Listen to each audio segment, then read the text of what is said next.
আমরা শিখি সারি শিখলাম, এবার আমরা শিখবো কি সারি কি।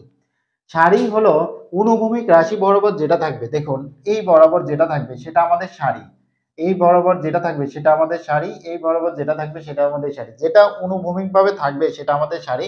দেখুন এই ম্যাট্রিক্সের আমাদের সারি কয়টি? তিনটি। দেখুন এইদিকে একটা আছে, আবার একটা আছে, আবার আরেকটা আছে, তিনটি আছে, সেই কারণে এই ম্যাট্রিক্সের সারি সংখ্যা তিনটি।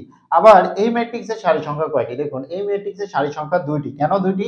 দেখুন এইভাবে কয়টি আছে, এই একটা আর এই একটা, তাহলে এই ম্যাট্রিক্সের সারি সংখ্যা কয়টি? দুইটি। তাহলে সারি আমরা শিখলাম যে সারি কি। এবার কলাম শিখি। কি শিখলাম? সারি শিখলাম, এবার কলাম শিখি। কলাম হলো, আমরা সারি লিখলাম অনুভূমিক, আর কলাম হলো উল্লম্ব যেটা থাকবে। এই দেখেন এটা হচ্ছে কলাম, এটা হচ্ছে আমাদের কলাম, এটা আমাদের কলাম। তাহলে এই ম্যাট্রিক্সের কলাম কয়টি? তিনটি। দেখুন এই দিকে যেটা আছে একটি, দুইটি, তিনটি। এই ম্যাট্রিক্সের কলাম আছে তিনটি। আবার এই ম্যাট্রিক্সের কলাম কয়টি আছে? দেখুন তো, এক, দুই, তিন। তাহলে এই ম্যাট্রিক্সের আমাদের কলাম কয়টি আছে? এই ম্যাট্রিক্সের আমাদের কলাম তিনটি আছে।